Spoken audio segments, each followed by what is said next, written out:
Sometimes in our life, whether it's personal or it's professional, we run up against a wall. In other words, we hit an obstacle.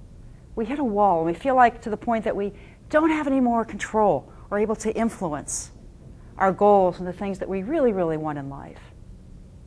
Sometimes that's referred to as the glass ceiling. We don't really have any control or influence in our personal and our professional destiny. Have you ever felt like that? I know I personally have. Let me tell you a quick story. As a little girl for many, many years, I believed that I had an expectation, whether it was in school, it was in work, or it was different activities, to get everything just right.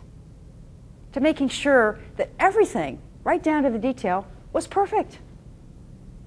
And then I carried that assumption and belief in my own mind for many, many years. And then I came into my working years of my career. And I realized that that belief around getting everything to an A+, getting all the details right, that perfectionism syndrome wasn't working for me anymore. Now, of course, I looked on the outside. Studies will say in human behavior, when people feel stuck, they always look at the external barriers. What could be going wrong? And you know, I did the same thing, and I rationalized hundreds of reasons why I kept getting stuck, why I kept being passed by for opportunities, why people wouldn't take a risk on me, or when I spoke up, people would hear me, but they wouldn't take me seriously. I wasn't able to effectively influence the kinds of things that I thought were important on our team and our organization. But I realized to continue to look out and rationalize why I kept hitting that wall, kept being able to believe that there was that glass ceiling, I realized that eventually this is not going to work for me, and I really needed to look within. And to look within myself, to ask myself, what am I doing or not doing that could be holding my own self back?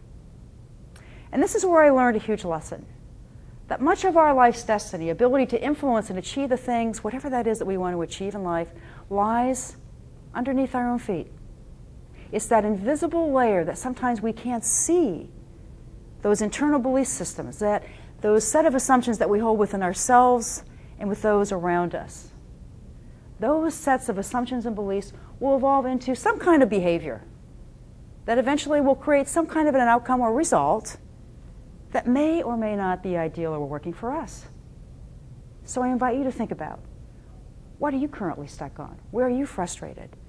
And when you hit a wall, or you feel like there's a glass ceiling around you and holding you back, do you look outward and try to think of those reasons of what people are doing to you, or do you look inward and asking your own self, what might you be doing, or perhaps what might you need to be doing differently?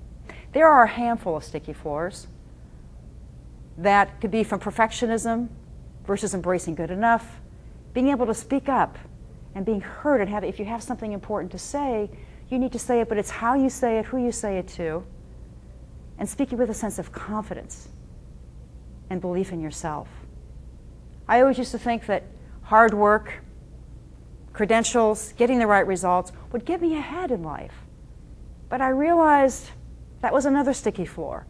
It's also about building those relationships and embracing what I refer to as your personal board of directors, to be your mentors, to be your sponsors, to give you that difficult but important advice and feedback, and embracing that along the way in your life's journey.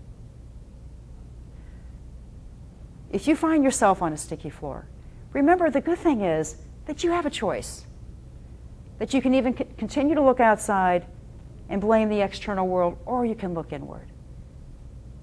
But when I see people that are stuck on a sticky floor, I invite them to do the latter, to look inward and think of three things that you can do to empower yourself to move forward.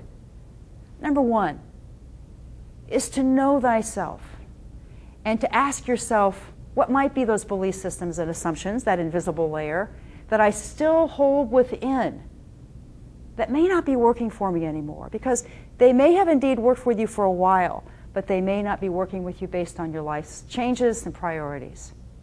And number two is then having the courage and the wherewithal to do something about it.